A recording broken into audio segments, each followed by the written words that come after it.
जोबोद समायना माने जोंहा बाक्सा डिस्ट्रिक्टआव बरबुरिनि जि दुर्गा फुजा बाथौ फुजा बेवहाय जोंहा दिनैनिफ्राय गोबां बोसोर आगोलनिफ्रायनो हाजार हाजार सुबुं लाख सुबुङा बेवहाय ज' जानानै मोनसे फोरबो फालियो आरो दिनै आंबो बेवहाय फैनानै जोबोद गोजोननाय मोन्दों। रायजोफोरनि मोखाङाव गासैबो मिनि खुसि जोबोद समायना आरोखि मोजां थासारि जोबोद समायना थासारि आरो जिहेतु बे बाथौ फोरबोआव नोंथांनि न'खरनि फेमिलि फैनानै माबायदि मोनदों?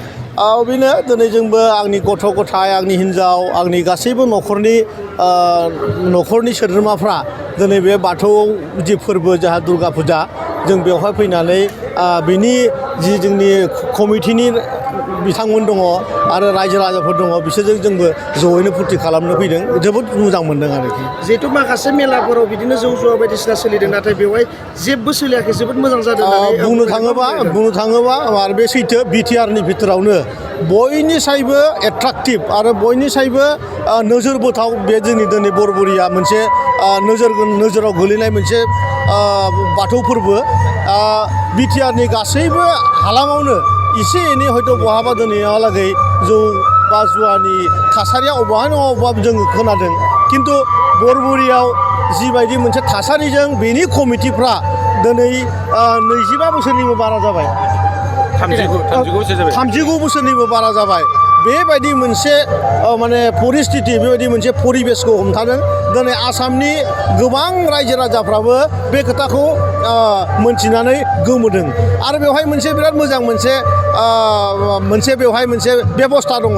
सोरबा सोद्रोमाया जुदि जौ लोंनानै फैनानै बेवहाय दुम दाखाल खालामफैयोबा बिथांमोनखौ बेनि कमिटिनि सोद्रोमाफ्रानो मोनसे पिनजारि मोनसे हमनानै दोननाय कास्टडि मोनसे दङ बेवहाय सोनानै दोनो आरो बेयो बिराद एट्राकसन आरो बेखौनो नायनो रायजो राजाफ्रा गोबां फैदों आरोखि। बिटिआर गभर्नमेन्टनिफ्राय जिहेतु बेयाव गोबां गोजाम बाथौ मन्दिर हिसाबै माबा मोनसे बेवहाय राहा लामा होगोन नामा? अलरेडि बेवहाय जोङो रां सेंसन होनाय आं मिथिगौ 50 लाख रां जोंनि CM सारा बेवहाय होनानै गोदान मोनसे रुप होनो नागिरदों आरो बिटिआर सरकारा बे बाराव गासैबो बिटिआराव थानाय दुर्गा फुजा फोरबोआव जोङो 10,000 करि रां खमसे खम 300निबो बारा जि दुर्गा फुजा पेन्डेल दङ बेवहाय जोङो 10,000 रां करि होदों। गोजोननाय जासिबाय गिबियावनो नोंथांमोननि चेनेलनि जोहै आरो गासै नायगिरि रायजो राजाफोरनिसिम आंनि अननाय आरो सिबिनायखौ जासिहरनाय जाबाय।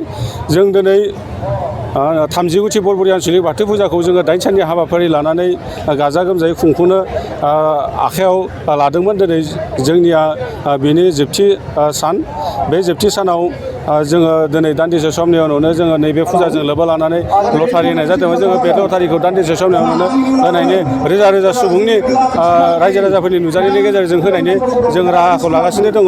जे नोंथांमोना मोनसे बाथ्राखौ सोंदों जे नैबे फुजा खुंनायाव माबायदि खस्थ' मोन्दों माबा मोन्दों बेखौ बुंदों जे जोंनि नैबे फुजा खुंफुं आफादनिफ्राय जोङो जेबो खस्थ'खौ मोननाय जायाखै। मानो होनोब्ला जे जोंहा मोनसे रायजो राजाखौ जे जोंनि नैबे फुजायाव फैनानै आलो गोजोनै आलो गोजोनै थांफिननायखौ जोङो नुनो मोन्दों। मानो होनोब्ला जोंनि नैबेयावहाय 1985 मायथाइनिफ्रायनो जोंहा गायसनजेननाय बोसोरनिफ्रायनो नै दिनैसिम 2023 मायथाइसिम माने बेवहाय जौ जुवा जोङो होनाय जाया। बे लेखायैनो रायजो राजा नायगिरिफोराबो आलो गोजोनै फैनानै आलो गोजोनै थांफिननो हायो आरो बेनि थाखाय जोङो रायजो राजाफोरनि सायाव जेबो खस्थ' मोनाखै। आरो फुजा खुङोब्लाथ' एसे एनै मेगन मोदै जानानै एसे खस्थ' मोनखायो बेयो थार। नाथाय जोङो जुदि खस्थ'खौ जुदि नायोब्ला फुजाखौ जोङो बेफोरबायदि डिसिप्लिनै खुंनो हानाय नङा। जोङो ओंखायनो जोंनि जिमान खस्थ'खौ नागारनानैब्लाबो रायजो राजाया जाहाथे आलो गोजोनै फैनानै मोजाङै नायनो हायो बेनि थाखायनो जोङो भलन्टियारफोरखौबो सांग्राङै लाखिनानै नैबे फुजाखौ जोङो खुंनाय जाबाय। बे बाथ्राखौथ' माने रायजो राजानि सिगाङाव जोङो बेखौनो बुंनांगोन जे जोङो गुबुन बोसोरनि बायदियैनो देग्लायबो फुजाखौ एखे रोखोमैनो खुंदों। नाथाय बे बोसोराव रायजो राजाफोरनि जिखिनि नुजाथिनाय बे बोसोराव माने जोङो गोबांसिनखौ नुनो मोन्दों। आरो जोंहा जिखिनि फुजानि आइटेमाबो जोंहा नैबे सार्कासआ देग्लाय फैबाय। उननि बोसोर आगोलनि बोसोराव सार्कासआ मालाबा बोसोराव फैयामोन।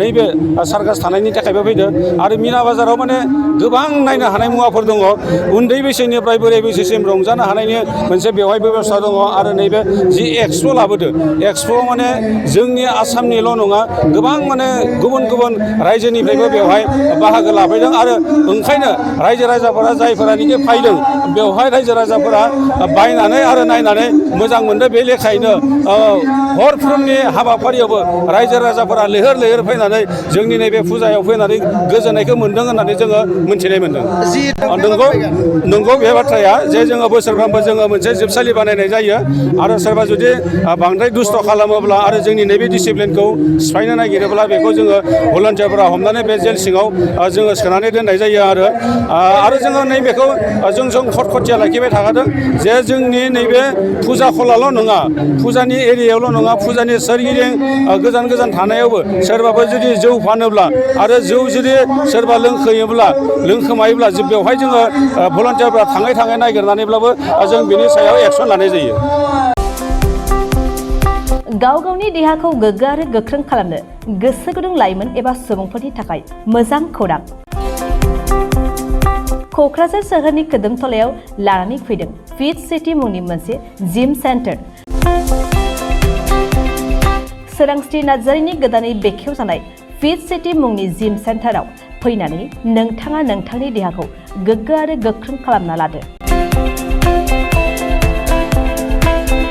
अब्ला मानोथो गोबाव खालामखो नोंथाङा थाबैनो फिट सिटीआव एडमिसन लाहैदो।